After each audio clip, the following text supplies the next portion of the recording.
What's up, everybody? You're tuned in. Off the Yard. I'm Big Lance. Gladiator Gang. Good to see you this evening. Thought I'd drop a video tonight. Talk about some things that, we don't always want to talk about.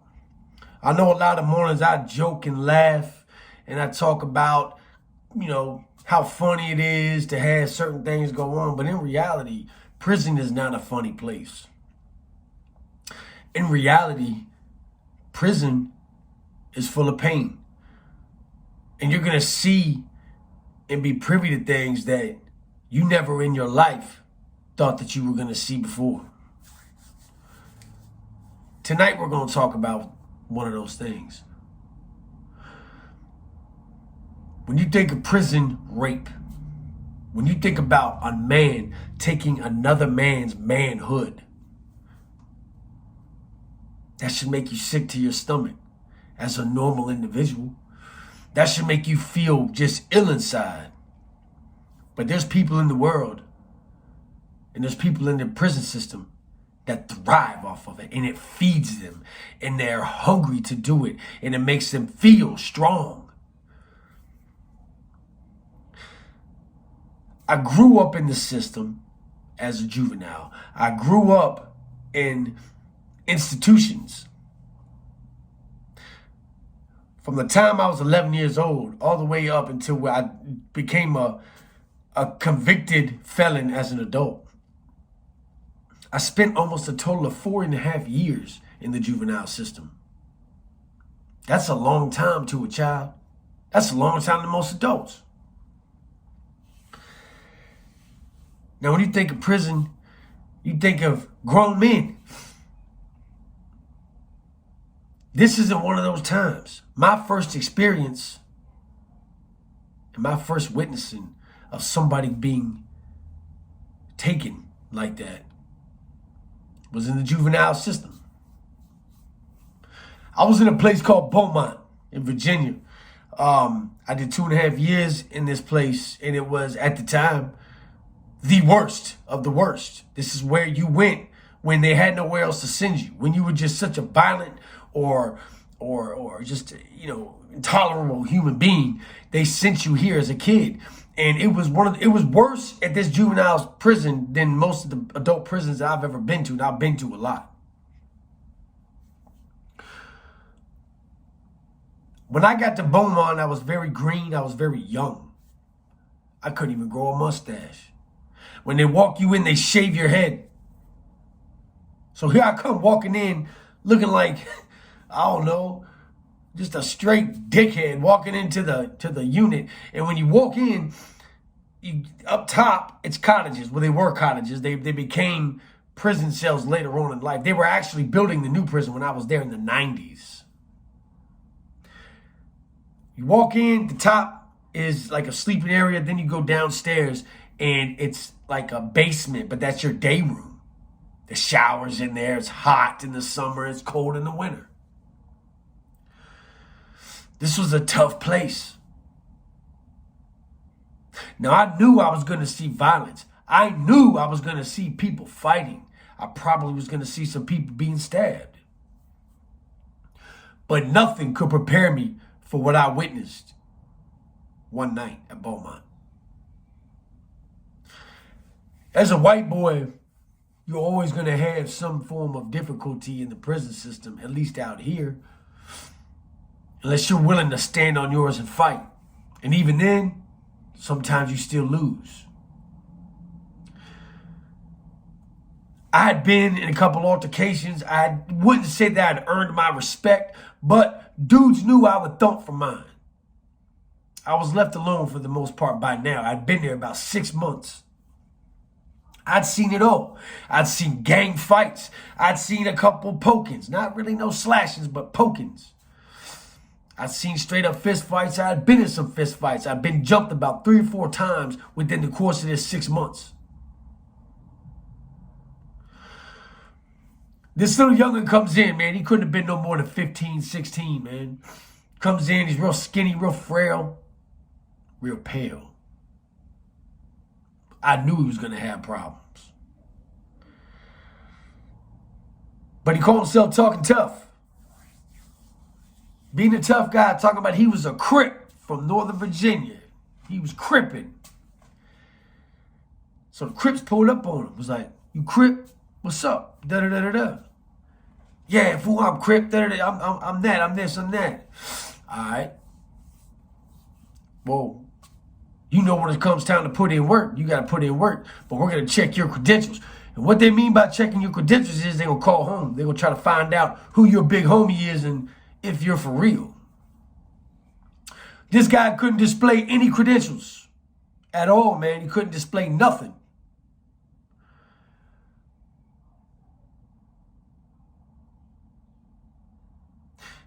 I come in from the rec yard one day, right? And it was a normal hot summer day, man. We were lined up for the showers. Yo, I'm next. All right, let me get after you. All right, cool. Hey, hold me down. That's all you hear as you walk downstairs. Hey, let me get that third shower after you, bro. You got to call your place in the shower so you know when you can go wash your ass. Well, I noticed a group of dudes was kind of acting funny, man. Whenever there's tension on a yard or in a prison or in a pod or in a cottage, wherever you're at, you're going to feel it. It's a human instinct. You feel this shit. It's like everything else goes silent and all you can focus on is that one particular thing.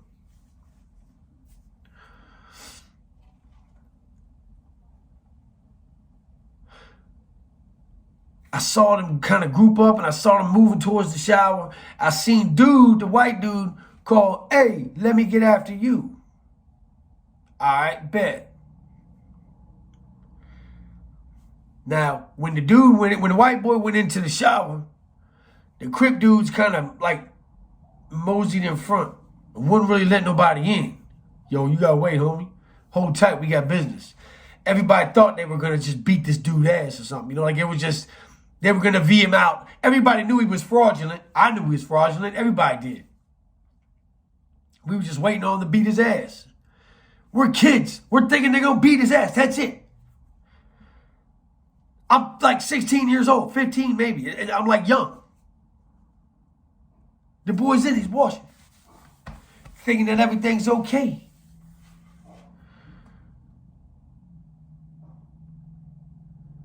All of a sudden, I saw them make their move. Boom, they come in. They grab him. And there's no guards in this building. They're upstairs or they're outside. They're not down here with us. We used to fight in this thing called a shoe room. You come in, you can take your shoes off. They give you shoes, and you put your shower shoes on. We go in there and bump or clutch, and that's it. You're done. You fight in the shoe room. There was 4 men. 4 grown-ass, big-ass black teenagers ran up in here on this little white dude and proceeded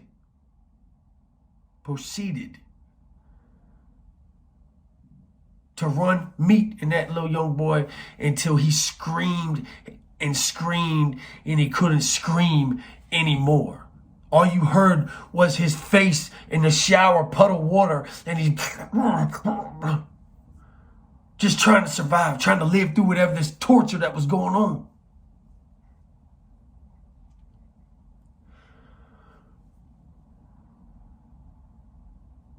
They raped that boy for a good 5 minutes. If you don't think 5 minutes is a long time, go fight somebody for 5 minutes. Go fight 1 round of boxing. Tell me how you feel afterwards. And imagine laying in a pool of your own shit and blood. Shit and blood on the shower floor. Running past your face.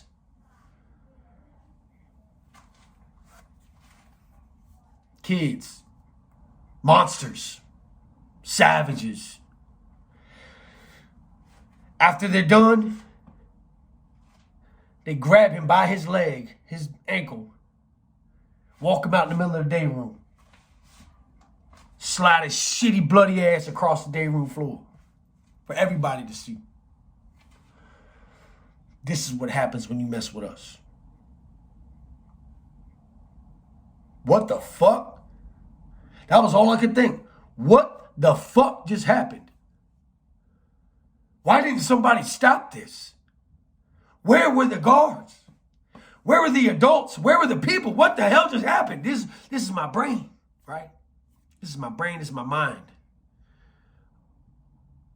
What the fuck just happened? And I'm praying in my brain, please don't let them ever focus on me.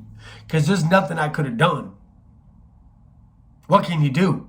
People always say, oh man, that wouldn't happen to me. Yes, it can happen to you. It can happen to you in a heartbeat. And there's nothing you're going to fucking do to stop it.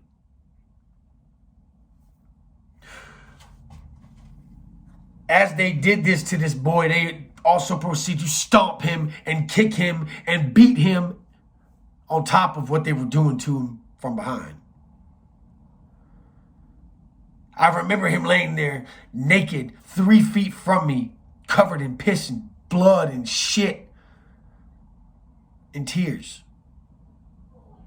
And I saw when he kind of came around, he didn't want to open his eyes. He didn't want to get up. He probably just wanted to lay there and die.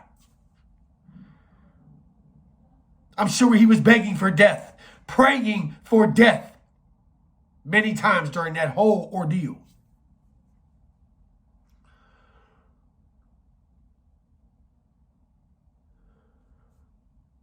I want you people to think about this when you think that sending your kids to the system is a good idea, to teach them a lesson. Oh, they're going to get taught a lesson, all right. I promise you that. They're going to get taught a lesson. These people are monsters. I myself was a monster. Not to that degree, but I was a monster at one point in my life. That was my first experience with this type of situation. Seeing this.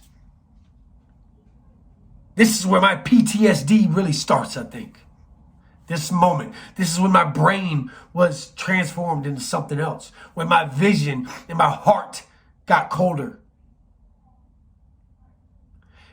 And I decided that I was going to do whatever I had to do to live and make it through this. I stayed there for another 2 years and went home.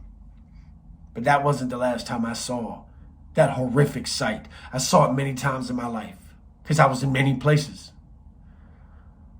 But that's for another story, another day. I want to thank you for tuning in tonight.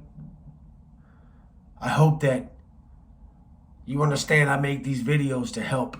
I make these videos for people to see what really is going on in these places. I do my morning talk shows and we laugh and have a good ride to work. But this is Off the Yard and we've always talked about the realest shit that we can. I love each and every one of y'all, Gladiator Gang. Please hit the like button on your way out. And if you're new to the channel, I want to say thanks for tuning in. Subscribe, hit the bell, man. It's a good place to be. Stay sucker free, y'all.